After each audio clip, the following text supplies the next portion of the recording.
Well, I'm loving my life. Who could complain on a day like today? Oh, 2 minutes and 30 seconds instead of 2 hours and 30 seconds. I'll stay then. Well, glad to have you, SW. Ben, it is not good morning for all the losers. The losers are having trouble. The losers are having trouble. But for Team Bitcoin, it is the greatest. Yes, it's another great DCA Friday, as I like to call them. Good morning, Christine. I was kicked out of another bank yesterday, so I will not be able to buy any Bitcoin today. That's okay. Matt, good morning, team. All governments are corporations. Indeed, they'd be better off as corporations, actually. With a corporation, at least they're not, at least they're bound by like some objective idea. You know, I'm a pretty big Curtis Yarvin fan, the Dark Enlightenment, which is basically running your government as a corporation is better, which is what we're turning into. Maybe we'll talk about that today. I don't know. Good morning from Texas. Border Tech is working, son. Indeed, we'll, of course, be talking about the Border Tech today. We love Border Tech. John Galt, good morning, USA, and all the other people of the world. Muslim Bitcoiner, assalamu alaikum, FedGov, no. Abbott, yes. Ingredients for Abbott versus Supreme Court to be the ultimate immigration border security court case. Also, can I see 4850? When can let... oh, yeah, okay. When can we let New York and California? They're already suffering. They're already suffering, Muslim Bitcoiner. They're already suffering. Waiting for coffee and sunrise. We got both. We got both. John, today is going to be a great day. It's already there. We're already there. Beaumatin, good morning, Bitcoiners. TGIF, hello, B for victory. We're going to be making fun of Canadians today a little bit. So glad you're here, B. Robert, good morning, Bitcoiners unite. Daniel, good morning, Breakup Gang. We'll be talking about Vermont. Our shit state is the only one to not join the secession of all other Republican states. So what's up, Vermont? We got a Republican governor. We're technically Republican, but not really. It's like a fake Republican.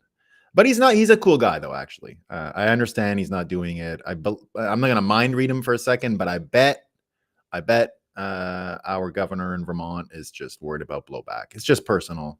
He doesn't believe the Trump stuff. I don't think anyway. So there you go. But it's a bit weird. You know, here's my problem.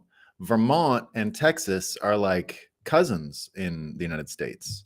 They joined. There's 3 ways you can join the United States, right? Well, 4. The 4th being a war possessions that they took over the years. Spoils of war, I guess you can say. But there's the 13 colonies, right? That's how you could become a U.S. state. It was being one of the 13, or according to the territorial formula that happened after. But two of them, right? Texas and Vermont joined as independent countries, which is a totally different formula. And it makes them sort of cousiny, right? They're kind of cousiny. To Bernie in Vermont, yeah, but Bernie is he's a senator. He's not the governor. The governor is the one who has control over this. Jason says, happy Bitcoin Friday. Enjoyed your Rug Pull radio appearance last night in Rumble. Thanks, Jason. Yeah, that was a lot of fun. All right. That was last night when the sun was down. But now the sun is up. It happened. We got amazing sunrise here on the Atlantic coast. And guess what? Bitcoin is running without any troubles, guys. Everything's going great. Everything is going great this morning. All that's left for us to do is have a coffee and talk about what's new. So I end up gathering a lot more Moscow time when I go looking for stories in the fake news about Texas, because it's still not being covered. There's still only a couple articles in the entire fake news complex. Like, I mean, not enough articles, not even one per outlet. Like, we're not at an average of one per outlet. There's one on the Washington Post. It's Phil Bump, right? We found the talking point. We'll talk about it later, but we found the talking points. They're hilarious. The Washington talking points about the border are hilarious.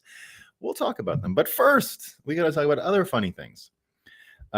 We got the, this is Moscow time. Moscow time. Moscow time. We got the, I got to get it like an intro for the Moscow time thing, you know? So this is called Aging Well, all right? COVID survivors may be at a greater risk for developing Parkinson's disease-like symptoms, researchers warn. Parkinson's-like symptoms, researchers warn. What you need to know to protect your health. Meanwhile, so now you need to know stuff for your health. But we have the same article here from yesterday, which is about disclosures, and here's what we have. Email reveals why CDC didn't issue alert on COVID vaccines and myocarditis.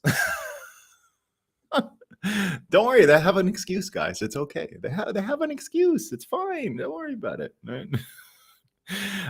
Brett Weinstein points out they flagrantly violated the right to informed consent in 1947. That was literally a hanging offense.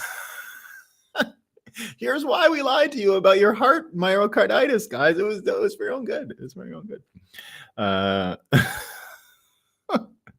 Oh, so I talk all the time about how Canadians are just so stupid, right? I mean, they really are. They really are in a league of their own when it comes to being behind, being misinformed, uninformed. Now, the reason is it's really simple. It's a very simple reason. Basically, every US brainwasher, just like a normal franchise, like McDonald's, right? McDonald's is in Canada and it's a different restaurant, kind of. They have the maple leaf in it. It's got a different head office, it's got a different president, it's got a different corporate board, all that stuff, right? So what ended up happening was all the misinformation think tank business model brainwash people, they all created like a Canadian franchise. So, and I've said this for a long time, okay? This isn't new. This isn't because I saw what Mike Benz did. Mike Benz, he's totally clear about the business model. I was never that clear about the business model, but I knew there was a business model. And what I saw already, I was saying this 15 years ago. I said the problem with Canada is that we just have more brainwashers per capita. That's the problem, right? When you have more educated people, more people who read the mainstream news, more people who create the legacy news too, and then more of these people working for and fancy white collar NGO type things. Canada just has more. It's just more, right? So what you end up getting is just a stupider people when you have this kind of system. So that's why they don't even understand that. Remember what ended Hillary Clinton's career? Deplorables, the basket of deplorables, right? It's generally regarded by even libtards as like bad. She shouldn't have said that, right? So here's the Toronto Star, all right? Deplorable. Justin Trudeau's Liberals lash out at Alberta Premier for hosting Tucker Carlson. And then they go in, there's all these articles. They're trying to get all the politicians to apologize. Why, you ask? Well, Tucker Carlson was led in the country. That's enough. He's bringing his MAGA stuff. That's what they say. He's bringing his MAGA stuff. Liberal ministers blast, this is from CBC, blast Alberta Premier Daniel Smith for hosting Tucker Carlson. This is an actual thing a Liberal cabinet minister said yesterday. Cabinet minister, member of the government. He says, "Do not summon the dogs of MAGA conservatism to try and scare us."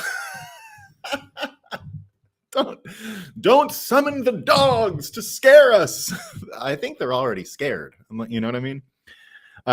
But another minister yesterday, so we call them like secretary. We don't say secretary in Canada. We say minister, right? So that was one secretary, one minister in the cabinet who said that yesterday.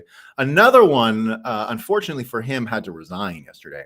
And it wasn't just any cabinet minister. It was our attorney general. It was the justice minister. So the attorney general, like Merrick Garland in the United States, the federal, he's suing Kraken and all this kind of stuff, right? Merrick Garland is the AG, right? In Canada, the justice minister the portfolio is basically the attorney general. And I think I could be wrong about that, but I'm pretty sure it's the same interchangeable titles. He had to resign though. Why? Well, he resigned from Parliament, so he's not even a congressman anymore. So here's another difference, a little nuance for you Americans. Our cabinet, our secretaries of everything, including people like Merrick Garland, actually have to be congressmen. You get appointed in our system from Congress. Now, what ends up happening is if you want to be the justice minister, you get an easy seat, like a California Democrat seat, for example, and then it's just a de facto thing. You're going to be in the executive after. So it turns out this guy, who was some kind of lawyer or something, is a congressman. He resigned not only from his position as attorney general, he resigned from his congressman position, right? after the federal court judged that his party violated the Charter of Rights and Freedoms for the trucker thing, because he's the guy who did it, right? So now that he was said there was no thing and it was totally unconstitutional, the newspaper telling us all it's unreasonable, right? That was their euphemism for unconstitutional.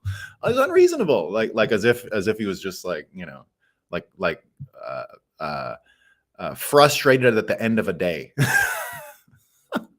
Sometimes I'm unreasonable with my kids, right? No iPad tonight, right? You've been bugging me, right? That's what it was. But he went after he resigned, right? After he quit everything, he went on television and he said a federal court judge made, and this is the only story you're going to find on the CBC about it. Okay. It's a little bit like Texas. The CBC just wants to ignore this story about the unreasonable border, the unreasonable martial law in Canada. So he says the federal court made a bad call when they ruled that the federal government was wrong to trigger the Emergencies Act to break up the 2020 code. And it's just a bad call. It was a bad call. They got it wrong, right? They got it wrong. So that's what's going on in Canada. Meanwhile, in Canada, okay, so all that's going on in Canada because the Canadians are so much smarter than Americans, right? This is what their head of the central bank said yesterday. Okay, this is what he said. So all this is going. You got deplorables. You got the justice minister quitting. You got, I don't know if some people saw Trudeau with his girl hockey thing, right? Everything's going wrong up there. It's not going great, right? This is what the central bank had. He had a little, you know, sometimes it happens in the States, right? Jay Powell comes out and everyone's talking about it, right? It's not Canadian banker. You don't really get as much traction on it, but he did come out yesterday. His name is Tiff Macklem. I've met him. He is either retarded or stupid. It's one of the two. He's no choice.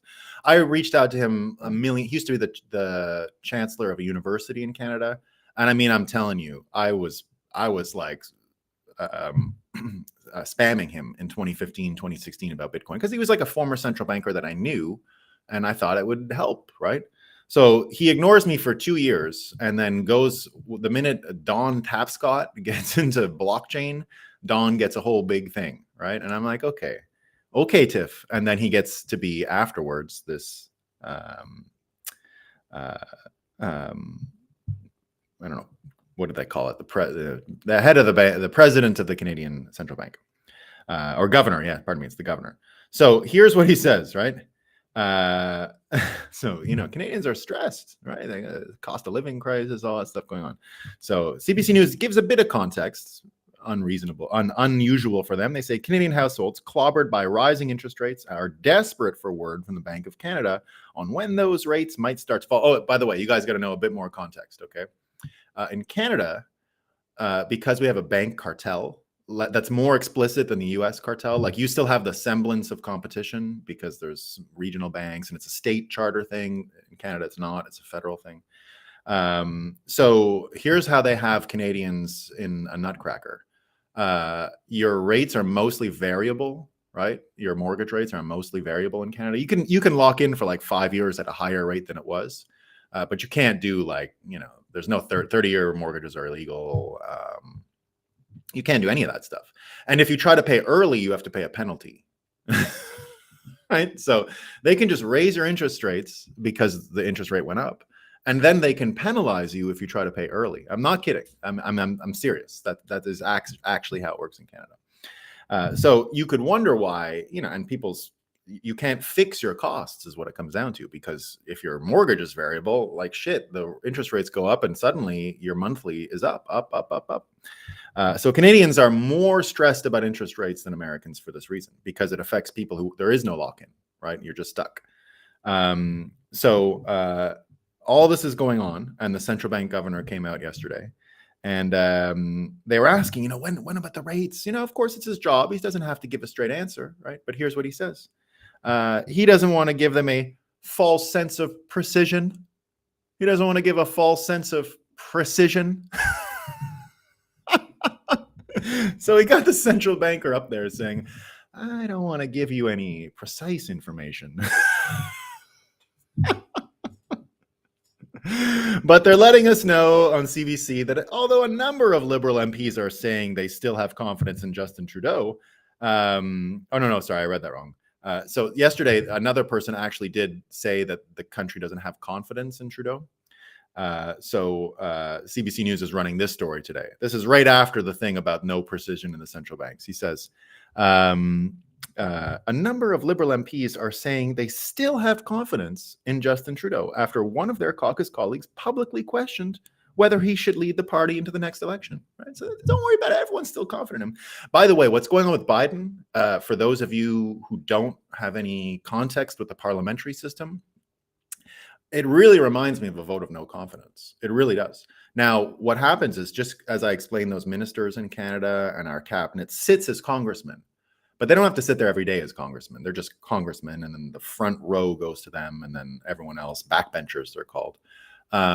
So that's how it works, right? And what can happen in Canada is if a prime minister who sits, he's a minister, like the first among, they call him first among equals, right? That's sort of the euphemism for what a prime minister is within the chamber, within the House. So he's the first among equals, right? That's sort of the old British way of describing it. So what happens is you could actually change the leader of the country in Canada because the leader of the country, the prime minister, is elected not by the people. We don't have direct elections in the British system, right? What you do is you elect the Congress. Congress picks the leader of the party in power in the thing. So in America, what it would look like is right now, Speaker Johnson would be the prime minister, right? That's how Pelosi would have been the prime minister before. That's kind of how it works. Speaker is a totally separate spot in Canada, a completely separate spot. And not as powerful, let's say. The prime minister is the one who has the power that the speaker would have, plus the executive branch powers, right? So what happens is if our Congress, our parliament says you're not the prime minister anymore, we don't have confidence in you, they are not the prime minister. You have to find a new one.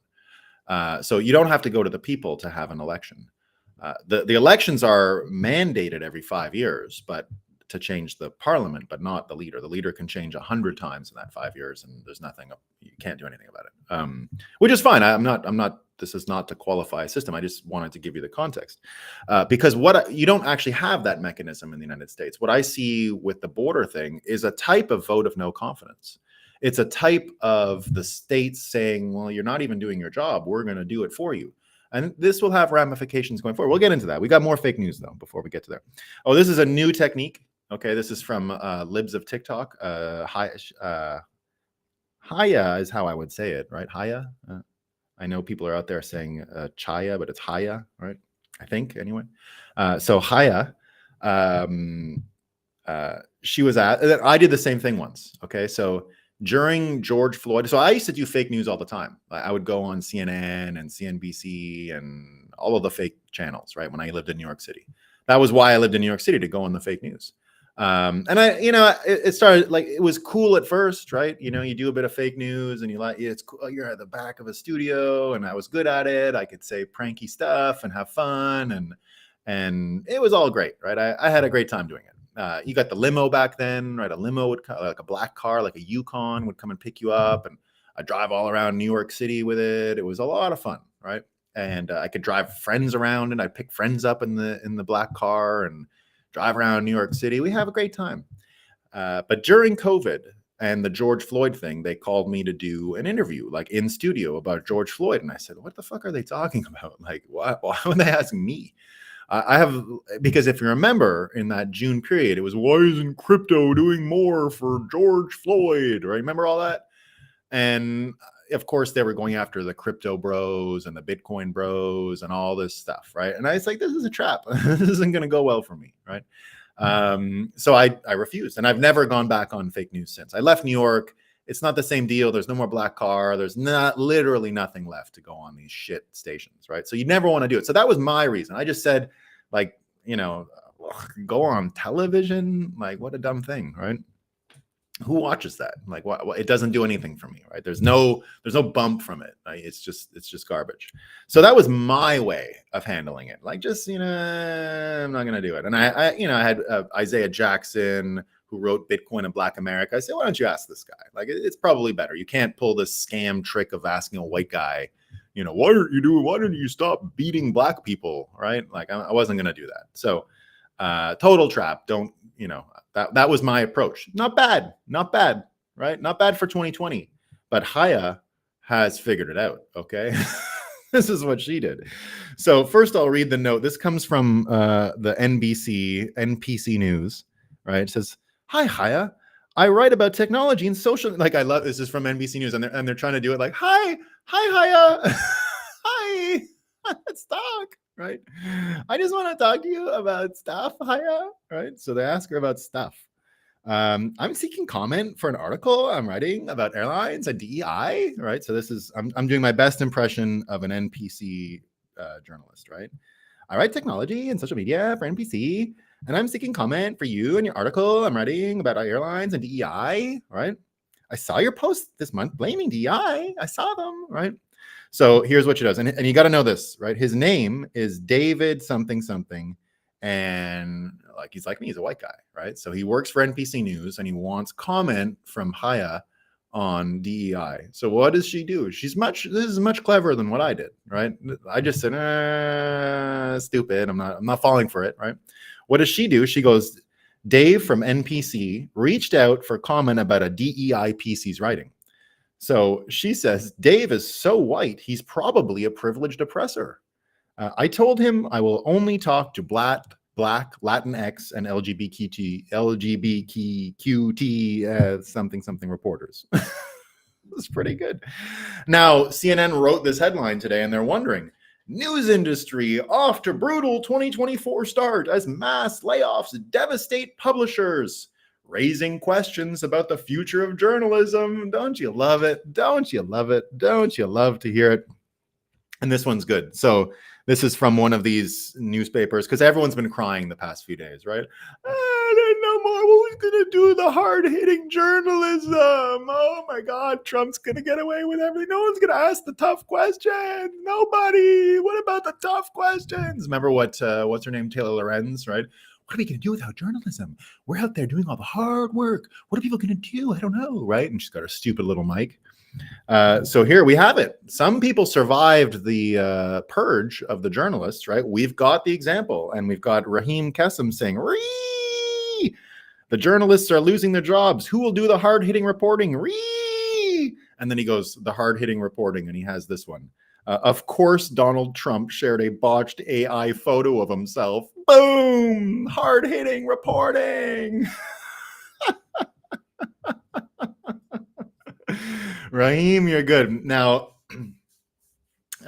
Michael Malice continues to troll all of the journalists who have been fired. I've laughed out loud a few times at the idea of that music boomer guy that he had, like the kind of like Gen X music writer. Like, poor fella. He's from the 70s and 80s when rock and roll was good. He thought he had it made for a long time. I'm going to go be a rock and roll writer for a major newspaper, right? But little did he know music would go down the shitter. It would be terrible. And eventually so would the news. So he's sitting there saying, anyone, I just got laid off by the LA Times. I'm looking for work. Anyone? So then Michael Malice trolls him. This is not the one I'm reading today. He goes, yeah, I'm sure there's a lot of newspapers out there looking for middle-aged music critics. You're going to get a job, no problem, buddy. Everyone wants them.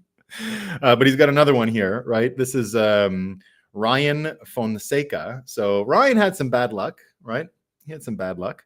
I'd been told I was safe. He says he worked for Ryan Fonseca, but turns out LA Times management screwed up their own layoff process and decided to send more notices.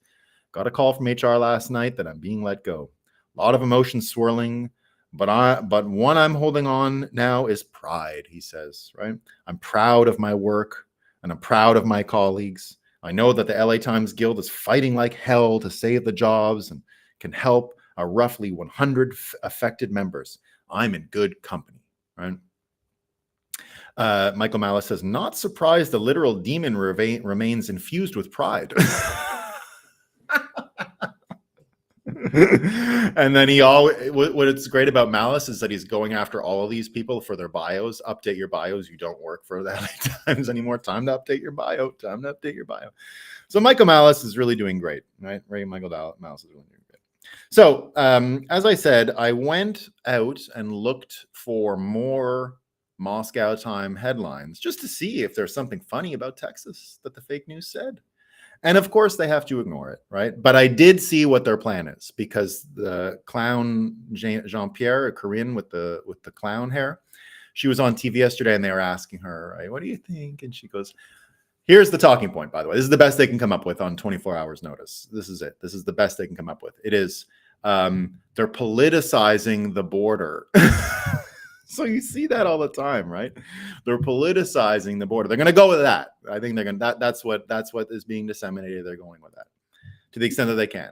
So she tried it. Then you get CNN here. This is their whole take. This is their whole take on the rebellion at the border. This is why nothing gets done in Congress on border policy, right?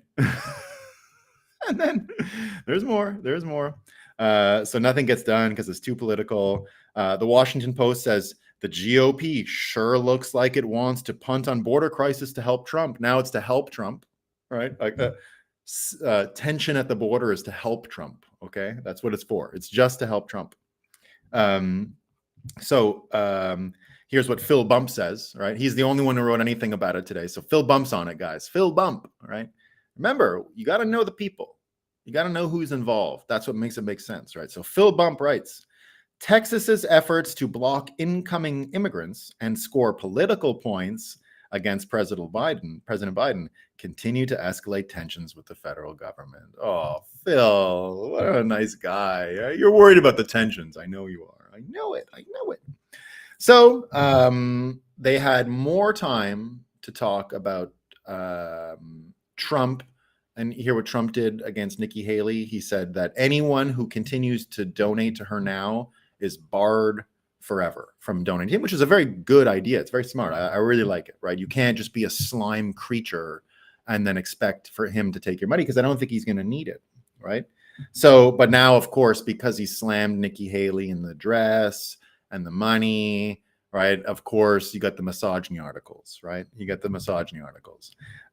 here's what here's what Scott Adams says about both Biden and Trump in this case. It's pretty good. He goes, Biden has gotten us into wars involving Ukraine, Hamas, Hezbollah, the Houthis, extreme MAGA, whatever that is, imaginary white supremacists in the military, and Texas. So it's 7 different wars he's got us into. Dementia Hitler is getting more done than the original Hitler. If I'm being fair and balanced, he says, Trump insulted Nikki Haley's dress. And I don't think we can accept that either. So the election is likely close.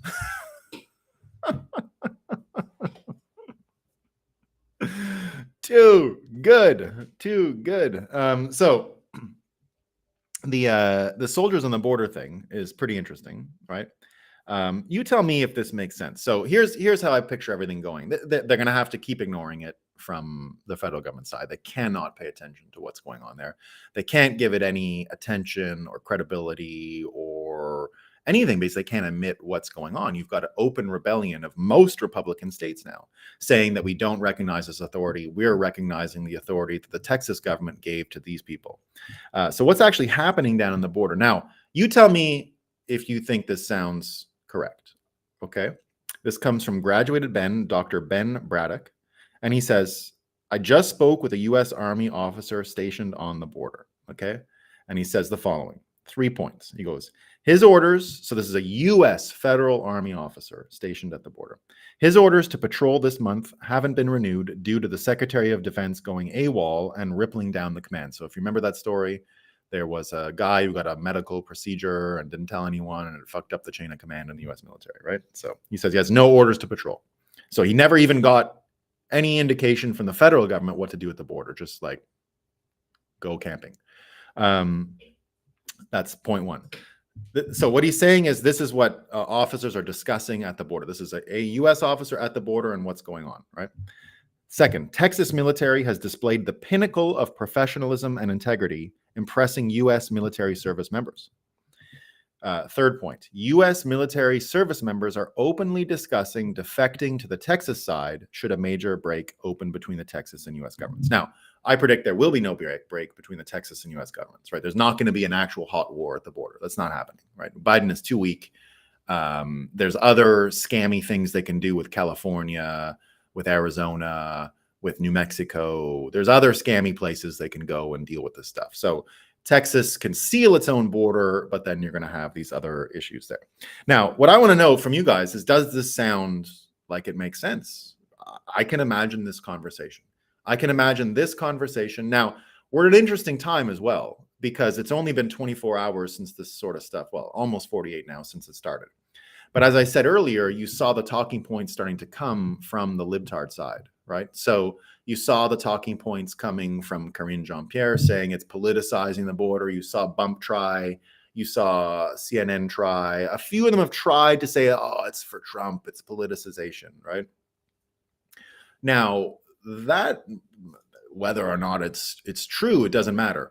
They're trying to send the talking points. So for 24 hours, the NPCs didn't actually have their prompt. They didn't know how to make up, to say anything. That's why nothing was said.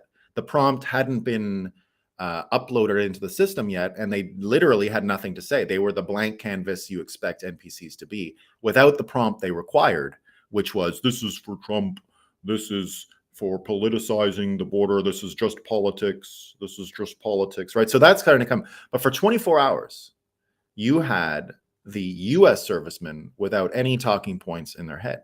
And that was maybe a crucial mistake, because for those 24 hours, I can imagine this conversation happening ever.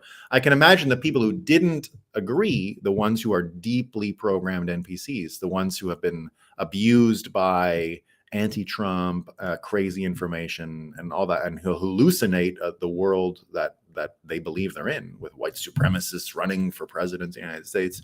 So all of this hallucination, what it ends up doing is, you can imagine these guys had no talking points to distribute yesterday. So in the psychological battle of the war, it was already fought yesterday. It's already over. It's over. What was decided yesterday with the men at the border was that it's probably not going to happen as a fight, but you can see, a man can see who's going to win a fight, right? It's pretty obvious. And the discipline and the things they're picking up on here sound legit to me.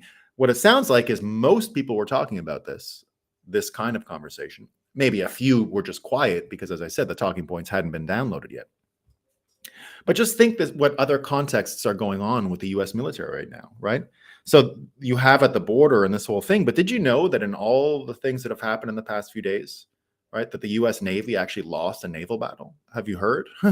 Now, I told you by the end of World War III, you're going to see a ship sink into the sea, probably an aircraft carrier, and it's going to shock people, right? I don't know if you're going to see it anymore because they're hiding this stuff, okay? So it turns out yesterday, this is according to Armchair Warlord, lost amid all the other news breaking in the last 24 hours is one particularly disturbing story. The United States Navy lost a battle at sea yesterday. CENTCOM put out an anodyne press release yesterday stating that afternoon, Iranian-backed Houthi terrorists fired 3 anti-ship ballistic missiles from Houthi-controlled areas of Yemen toward the U.S.-flagged, owned, and operated container ship of MV Maersk Detroit, transiting the Gulf of Aden. 1 missile impacted in the sea. The 2 other missiles were successfully engaged and shot down by the U.S. Gravely. There were no reported injuries or damage to the ship. All well and good, but as it turned out, there was a lot more to the story. This engagement occurred while 2 American merchantmen, the Maersk Detroit and Maersk Chesapeake, were attempting to run the Bab el-Mandeb from south to north while being covered by the USS Gravely. An Aegis destroyer's defensive umbrella should have turned this transit into a into a milk run, except it didn't. CENTCOM admits that one of the Houthis' tactical ballistic missiles, undemanding targets as far as such things go, got through the Gravely's interceptors. What they neglected to mention was that it struck about 100 meters from the Maersk Detroit, and that after the attack, the convoy aborted the transit and retreated back to the Arabian Sea rather than press on into enemy fire. Was retreat the correct decision at that moment? Probably. The Gravely was shepherding 2 lumbering merchantmen and facing unsuppressed shore batteries of unknown strength and capability in broad daylight, quite possibly without adequate air cover, and the ambiguities of the Eisenhower's exact station in the Red Sea and the limited combat radius of its air wing. Was the operational plan inadequate? Almost certainly. Reading between the lines, it reeks of a complacent assumption that Houthi missile batteries had actually been suppressed by a few rounds of air raids, and that a single Aegis destroyer could handle anything the Houthis could throw at them with no need for additional contingency planning. In the event of neither of these assumptions were correct, in the event neither of these assumptions were correct, and because of it, a convoy covered by one of the US Navy's premier warships retreated from a battle that was going badly. Perhaps the task force command should stop trying to shape narratives on this website and get to work getting the Bab el Mandeb back open to Western shipping, because right now the particular pool looks very closed. So I'm not an expert on what's going on in there. I can't do anything to verify what's happening. But what I can tell you is it sounds right. It sounds like what we're hearing. It sounds exactly like what we heard at the border. The federal government is not even directing the soldiers. So what you can imagine happening here is that the morale in the military is at an all-time low. One could imagine that from here, they're simply not going to make a stand at the border. A bunch of men standing at the border means to me the battle is already being fought at a psychological level, and winners or losers are already being decided upon. And from there, I can't imagine the U.S. military getting out of this stuff, right? You've got General Milley, who retired, who now has, I think, a smoking gun about what happened with January 6th. I think eventually January 6th will be on his doorstep. And what we found out yesterday was that he says that Mark Milley delayed National Guard response by 3.5 hours and lied about it. We're going to start getting open treason accusations, which we're already getting, and eventually we're going to get actual trials. And the space drops are coming. The space drops are coming. There's no way. It might not be space. I'm of the belief that we're going to want to turn this into a spectacle that no one can ignore. So I'm still of the opinion we're going to be dropping these people from space, and Milley is getting dropped from space, right? He's armchair warlord is mad. Yeah, he is, sure. And look, the point of me even bringing it up is that there was an altercation out there, and I'm merely trying to get an insight into what's going on with morale. Also, a little bit about my predictions. As I said, I think you are going to see one of these things sort of come right down, right? And it'll be drones. We've heard the Houthis are already doing the drone thing, and they're getting better and better at it. So that should happen, right? But with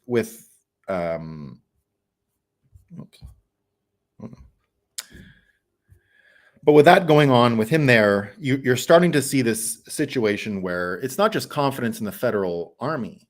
That becomes a proxy for confidence in the federal system, right? The federal system itself, including the army, is starting to become tainted by all of this failure, disorganization, infighting, all of these things, right?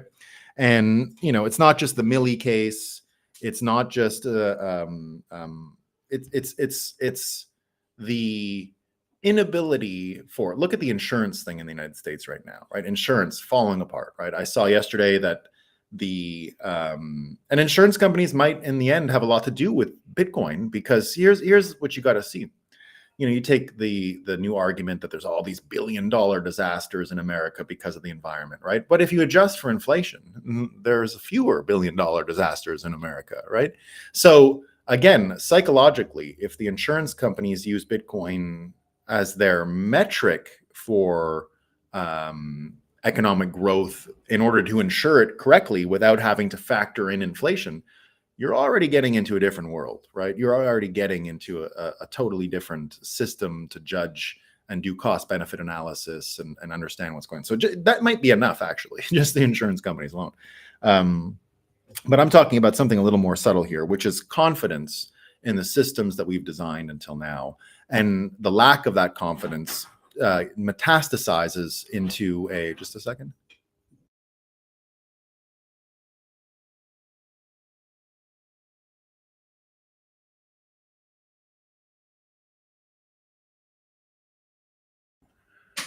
That lack of confidence ends up metastasizing throughout all fields. It's not just the military and its command structures that become the butt of jokes. It's much more than that, right?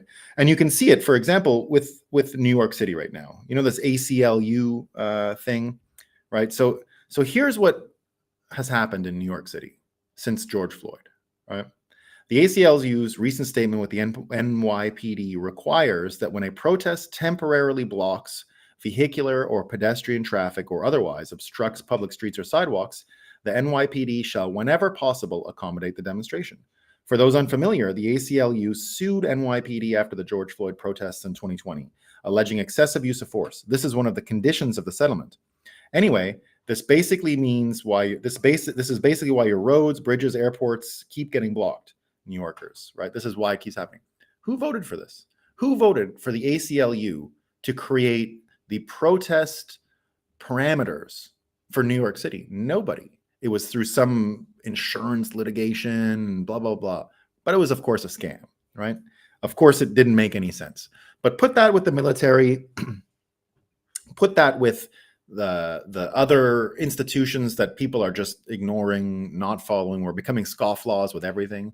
I think we're going to become scofflaws with taxation. I mean, do you think if this continues in Texas, they're just going to send money to the federal government? They're not. They're not going to.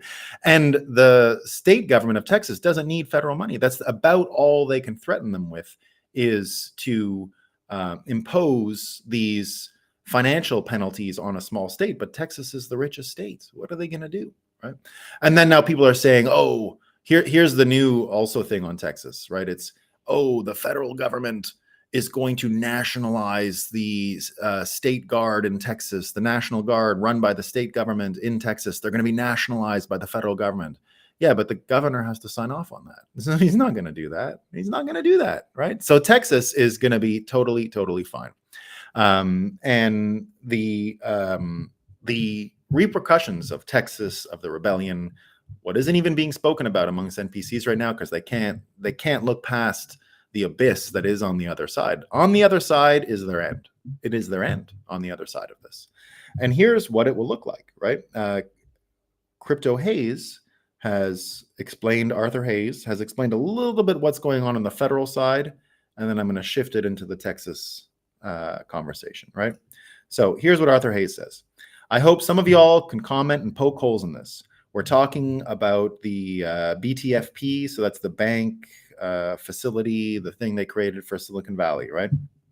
This is the bank, the bank thing they had to bail out the banks for the deposit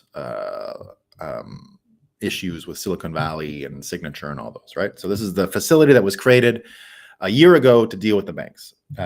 So they're saying it's going to be wound down soon, right? So this is what he's saying. This is Arthur Hayes comparing the bank facility with the discount window, right? He's saying with the bank facility, I give the Fed a bond worth $80, but get a loan for $100, right? That's how it works, right? You give it the bond that is not worth as much, and you get back what you're supposed to get, right? Or buying the fucking propaganda. Yeah, buying the fucking propaganda. So here's what he says. And then if you give the Fed a bond, right, in the discount window worth 80, you get a loan for 80. So that's why everyone went to the BTFP, right? Buy the fucking propaganda. Here's what Arthur says. If the Fed doesn't cut or taper QT in March, bond markets sell off big, which means that losses on bank balance sheets grows. Depositors keep leaving for higher rates offered by the MMF. Now the bank has a problem how to get the money to pay back depositors. If they had the BTFP, no problem, because they can repo a bond that's worth whatever and still get par. But with the discount window, the market value is all they get. And if this keeps falling as bond prices dip, at some point they go out of business. As depositors flee, this is the important part, right? At some point they go out of business. As depositors flee and they can't find money to cover the unrealized losses. What do y'all think, right? So what he's saying is, when this thing is gone, you're going to have depositors fleeing U.S. banks because their balance sheet is going to be exposed. That's what I'm hearing. Okay, that's what I'm hearing from Arthur, right? Checks out. Meanwhile, there's a Ray Dalio, who's friends with Arthur, by the way. Ray Dalio and Arthur hang out. right? So Ray Dalio, after he's been talking about China and he's been talking about all this stuff, right? He gave the fiat collapse recipe, and there's a video going around about it, right? So remember what Arthur said, right? Depositors will flee. Now listen to what Ray Dalio is saying is the formula, nothing to do with America, just the formula. What does it look like, right? In history, because he's known in history for these cycles, right? Understanding these historic cycles. So Ray Dalio says, a fiat currency, this is what happens when fiat currency is going to collapse. First, debt holders are selling. 2, central bank prints money to buy debt. 3, currency devaluation, right? So the debt holders selling is what Arthur is talking about. They're selling, and they're going to flee. They're going to get out of there. And the only way out, now that the BTFP is gone, isn't going to be discount window. That's not going to be enough. They're going to have to print, which means we're getting into currency devaluation times. Now, go back to what I was saying about Texas de-risking from broken federal systems. It's why I continue to say they're going to de-risk from the federal balance sheet and embrace a new metric to understand their own finances, because there's no way out of this. This is wound up, and the federal government and Washington, D.C. is going to be left with the bag. No one is going to sit and try to protect the federal government's bag right now. They have nothing left to help them. They've got the military, sure, but they can't deploy it against Texas. They can't do that. And it wouldn't work anyway. It wouldn't work. So at this point, they've really only got their ignoring what's going on at the border, ignoring what's going on with war, ignoring what's going on with the banks. Remember, we were never even told that our banking system was bankrupt. Bitcoiners understood it. We got what happened, but the rest of the country didn't. They didn't know that America was already Argentina last year. It was already. Now, Glenn says civil World War III. There won't be much fighting. There might be a death here or there, but with the amount of failure on one side, who are the men going to fight against in Texas? Is it the ones that are saying we're going to join Texas? Who is going to stand up for Biden? Milley? Have you seen this guy? I mean, he waxes his eyebrows. He's not a fighter. He has more medals than he has more medals on his chest than he has thoughts in his head. I mean, this is not an impressive human being. He's one of the worst people in the history of our military. So the actual states themselves are waking up, following Texas. How many of them have given material, people, all that kind of stuff? And remember, this is being ignored by the mainstream media. It's being ignored by the mainstream media, but even if it wasn't being ignored, they don't have the bench talent to handle this issue. Just look at what happened again. You get Bill Ackman yesterday, right? He's now dancing on the grave of Business Insider. What I said was going to happen. Bill Ackman was the best they had against Trump. He was the best they had. There wasn't better in the last cycles to handle Trump than Bill Ackman on X. Smart, connected to also intelligent people, money, all that kind of stuff. After they went after his wife, he declared war against them. He understands now that the propaganda that brought him to hating Trump was completely fake and is actually damaging American minds and causing brain damage throughout the country. And now Business Insider just announced yesterday, they're also laying everyone off, right? So they're also laying everyone off. So imagine the fake news that's out there trying to fight this stuff is now up against not just Trump, not just Texas, but Trump's bringing Vivek to the table soon. So imagine the fake news without any of their warriors has to deal with Vivek on TV every day now. And what's Vivek going to be talking to them about? Everything. He's going to be talking to them about everything. He can make Bitcoin, CBDCs, energy policy seem accessible, simple, easy, right? Fighting against him, again, would have been Business Insider, but Bill Ackman has destroyed them. They're laying everyone off, and this is what Bill says after they're all getting laid off at Business Insider, right? Business Insider is a sleazy, unethical defamer of some of our greatest heroes. It is a worthless piece of shit rag run by the lowest of the low in journalism. It is a stain on humanity. Now it appears that they are purging and pivoting in an attempt to become a legitimate business journal. Shortly, we will share with the world their disgusting and illegal conduct. It is sad to see when people whom I respect own and control such a disaster. And please let us know if Catherine Long, John Cook, and Nicholas Carlson were given pink slips. If they remain, then it is clear that nothing will change and that this is simply a cost reduction program. Real journalists might listen in to the 11:30 a.m. call. I expect it will be newsworthy. So it's all these people that got fired. It's all the people he hates, right? It looks like they are laying off the entire senior leadership. They're all gone, right? But here's one of the main stories on CNN, guys. All right, this is their actual hope. This is the great white hope of the Democrats. All right, and I'm not kidding. I think this is it. This is what they got. All right, this is what they got. This is how they're going to stop Bitcoin. They're going with Jon Stewart. He's returning to his show, and they say Jon Stewart's return to The Daily Show could shake up 2024 politics. So what they're going for is that Jon Stewart is going to come back and he's going to get some zingers in. He's going to get some zingers.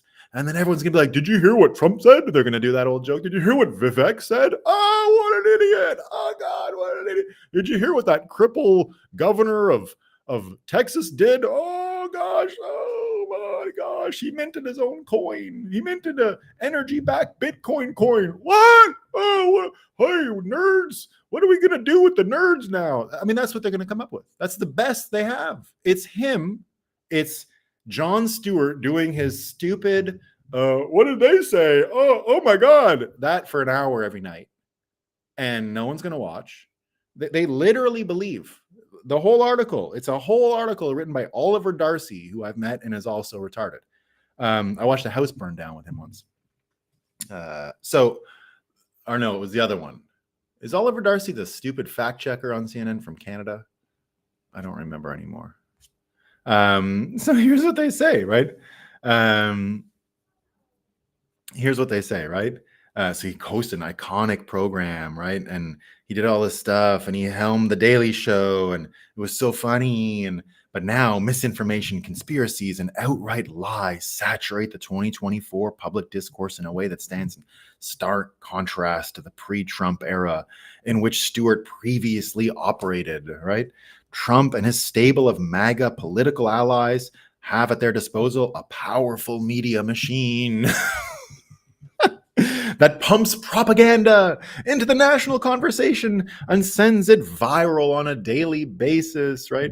So they say that means there's going to be plenty of fodder for Stewart, right? But his voice may be very well more important than it ever has been, right? The Daily Show with Nolan doing that voice the whole time, yeah. Why the cable platform he once helmed at its massive audience reach is a mere shadow of its former glory. They're saying, but he might get it back together. He might just do it. They don't really. Oh yeah, they do. Sorry. But his show did. His last one did get canceled, right? Because nobody watched it. No one watches this shit, right? So they really are going with this. They're going with Jon Stewart's back, guys. He's going to fix everything.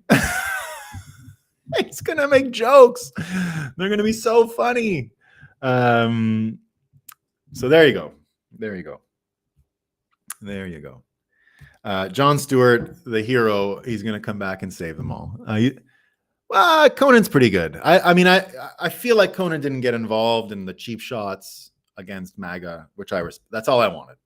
That's it.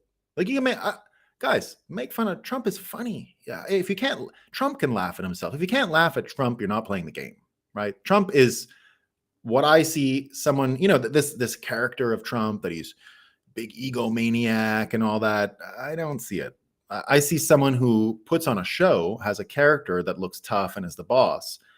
But my understanding is he can laugh at himself really well. Like he's very aware about what he looks like in public, who he is. And it's my understanding from people who know him well and have spent time with him that you can actually spend all night roasting him, and it's funny. Like he can laugh at himself. He can roast himself better than anyone, apparently, right? So there you go. Yeah, so that's exactly what I'm talking about. So this is what I mean. This bill, Texas has a constitutional right to put it's not gold back necessarily. They're not allowed fractional reserve. They're not allowed to create something out of nothing by fiat decree. It doesn't have to be gold backed. It can be energy backed, right? It could be a volcano bond. I think it's going to look more like a volcano bond, frankly. So it'll look like a volcano bond. There'll be Bitcoin and energy pieces within the matrix that makes it up, within the basket that makes up the bond. But it will be Bitcoin. It won't be gold backed. It's going to be backed by the sweet Texas energy and the Bitcoin that is used to finance and stabilize the grid. So it's with the convertible energy unit. So that's what I think is going to happen. Yeah.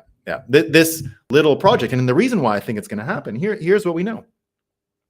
In all of this environment, right, and everything that you hear going on, Vivek coming with like high-end policy broken down and explained easily, Trump going over top, smashing all of these institutions with his rhetoric and comedy and all of this stuff, the military falling apart, Texas in clear seditious position, right? Here's what Rand Paul did yesterday. He's joining Thomas Massie on the House side.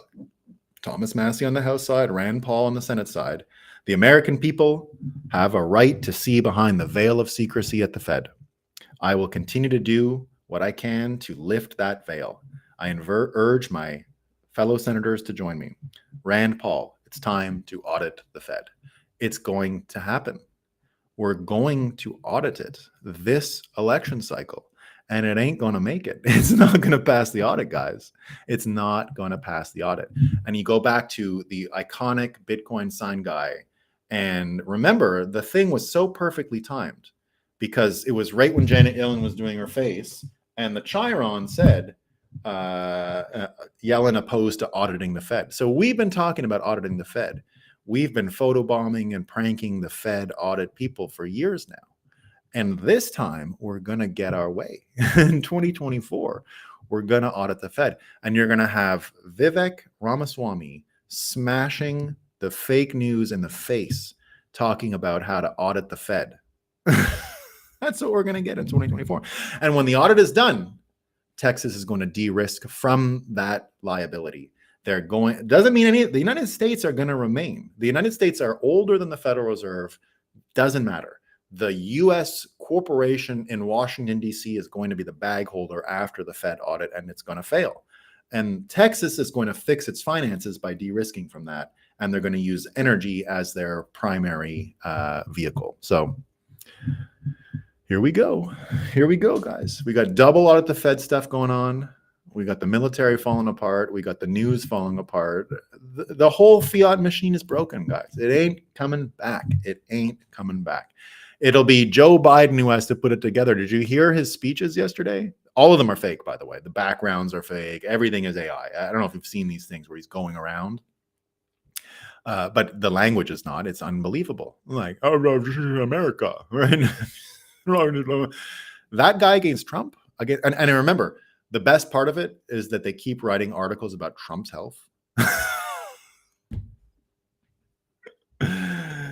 We win because it's funny. We win because it's funny. World War III is the funniest thing going. There's never been a funnier fight on Earth. It's just the best. It's just the best. We're having a great time. All right.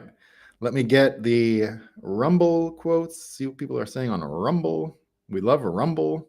I still haven't done the studio thing. I got to set it all up. That's why. Well, we got a big audience over on Rumble. We love having a big Rumble audience, right?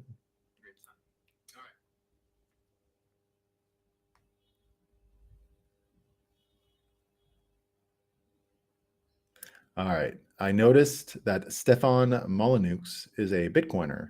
Maybe you should have contact with him, Nolan. He's on Rumble under the title Free Domain. I didn't know that. I'm going to check that out. I was a big, I was a Stefan Molyneux fan for sure in 2015 timeline.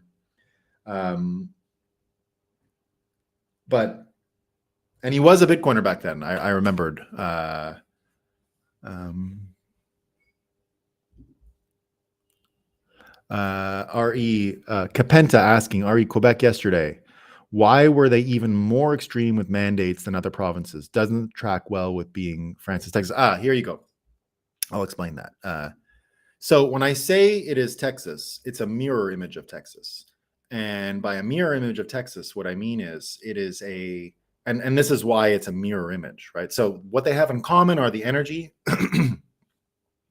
the being a nation within a nation, that the state flag is more popular than the federal flag, that they think of themselves as a nation. It's a psychological thing. But here's the difference. Texas was founded by German Protestants. Quebec was founded by Catholics. And that is everything you need to know.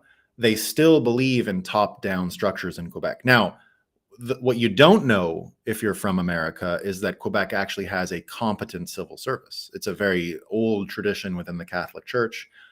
Like if I call for something at my college, or I need a card, or I need whatever, like they're not mentally handicapped people. Like they're all competent, right? Now they have too many white collar jobs and stuff like that in Quebec. But again, that's a product of being energy rich.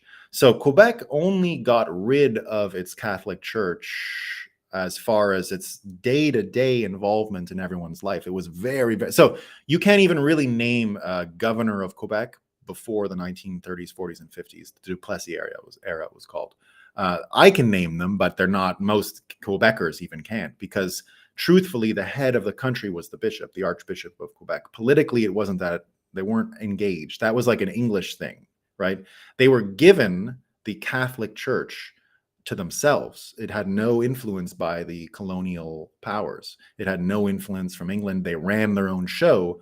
And in order to be, they were conquered, right? They were a conquered French people. So they rushed into the Catholic Church to maintain their identity.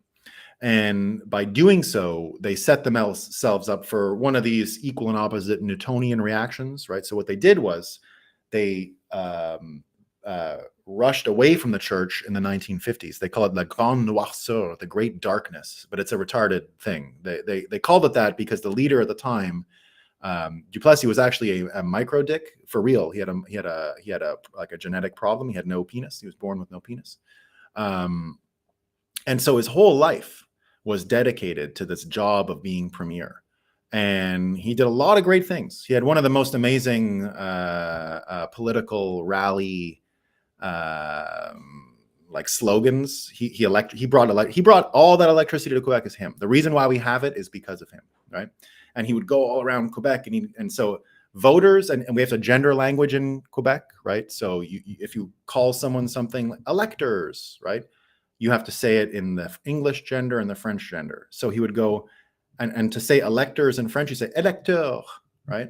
And a female is électrice. So he went everywhere, and he'd go électeur, électrice, électricité, and the whole town would go crazy, right? So he dominated Quebec politics forever, hand in glove with the Catholic Church, hand in glove. But what happened was in the 1950s and 60s, as Quebec started to, so he's the reason why Quebec has a flag, like the flag that you know of as Quebec. Before him, it was the Bleeding Heart flag, the Sacré-Cœur, right? They didn't have a flag.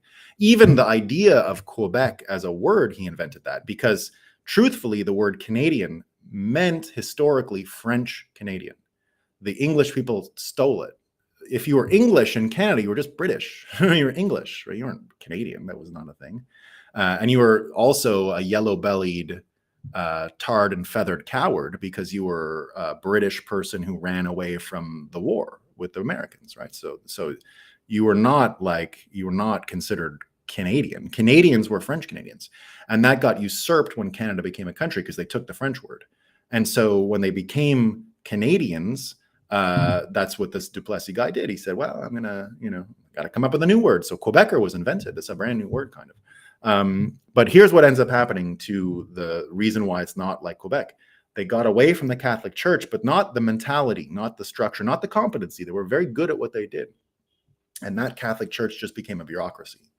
Now, it will be liquidated, but we are living through the vestigial feeling of being a Catholic system versus the Protestantism. That's the main difference. That's the reason why they are almost opposites. right? They're the same, but they're opposites. So I always want to be clear on that. They're the mirror image of themselves, right? Quebec and Texas, the mirror image. So that's not exactly the same. So that explains why they had the most lockdown stuff. But again, what you got to understand with Quebec is that they here's how I grew up, just so you understand, right? Just so you understand what goes on in Quebec and why it's much different than the rest of Canada or the rest of North America. First of all, we don't have a drinking age. There's no like ID. The worst culture shock I ever had in my life was when I started college in Waterloo and I tried to go to a bar for a drink, right? I was like, oh, I'm gonna, it's like the first weekend of college in Ontario, right? I was 18 years old, 19 years old or something, right? So I go and I get to the bar and they're like, ID. And I'm like, well, what are you talking about? ID? Like, I don't, what do you mean? I'm going to the bar. And they're like, you have to show ID to get in. I'm like, why? Like, I don't have a car. I'm not driving tonight. What do you mean? A driver's license. I'm like, I didn't bring a driver's license. I'm going to the bar. What are you talking about? Right? They're like, passport. Passport? What? I didn't even understand that concept. There's no like carding or, so here's what you got to know about Quebec. We might have laws on the books that are really strict, more than an English speaking area. But if I got into an altercation with like a police officer in Quebec, they're not going to punch me. Like they're not going to hit me. Like the stuff I see in the United States with the police and the people, there's nothing like that. I can remember drinking on the street, smoking cannabis in the 90s. And the cops would just be like, I remember a police officer woman saying, it's okay, you're cute. For real. Like that's Quebec. There's no one cares about that stuff. So in Quebec, indeed, you can, it's like why Japan had strict rules. They technically do, but you can scofflaw shit and you can be reasonable with the police. They're not like a Texan cop. Like Quebec, the cops are as chill. They don't even wear uniforms a lot. Like they've been on strike for years, so they wear normal clothes. They just wear normal clothes, right? So it's just not quite the same. Now, we got asshole cops in Quebec too. I don't want to make it sound like it's totally different. We got assholes, we got all that stuff. But when you hear that the rules were strict, I believe they were strictly enforced in downtown Montreal in the English neighborhoods by English people and all that stuff. Because truthfully, the dumbest people in Canada are the English Quebecers and Maritimers because they're just a little out of touch. So in their areas, it was probably worse. I bet you in the cities it was bad, but where I spent some of it in Quebec, right? I spent some of COVID in Quebec in the countryside, and I didn't own a mask or wear a mask or any of that stuff. I just didn't care, right? So it's not exactly what you think. When you hear about all those crazy stories, yeah, the Quebecers won't get upset if the government oversteps itself or anything like that. But there's a flip side to this too, right? We had protests a few years ago. The police will fuck you up in Quebec if you protest for like studenty stuff, like Palestine stuff, whatever it is. They're horseback and whack. They're crazy like that. So it's a different place. So there you go. All right. Let's see. Yeah, that's what I was saying. His bomb in the Brain series was epic. Yeah. Can you imagine Henning?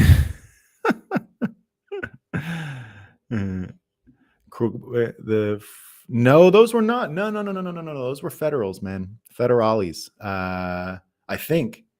Yeah, we got stupid green people, I guess, in Quebec. Yeah, we got too many universities. I mean, that's the main problem with Montreal is that it's infested with, like Boston. Montreal is like Boston as the two cities with the most students per capita of major North American cities. A lot of colleges in Montreal. So there's a lot of low IQ people because of all the colleges, but it's not that bad. Anyway, I understand what you're saying. My comparison has some flaws, right? But it's still one I believe in. All right, what do we got?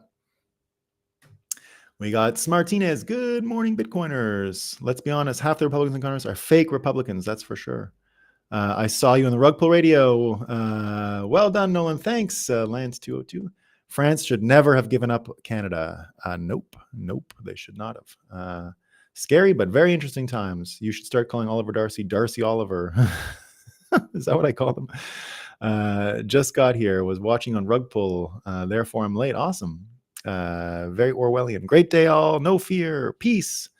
Every micro wants to rule the world. Yeah. War Games also sucked. That movie that's out. Yeah. White Hats. UN came in also. Yeah, I believe so. All right.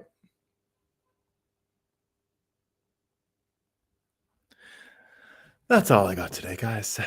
I hope you're doing great. I think I'll be around tomorrow. As I said, sometimes on Saturday morning, it's a little sketchy until the clocks change back where you are. 8 o'clock in the morning on a Saturday is no trouble at all.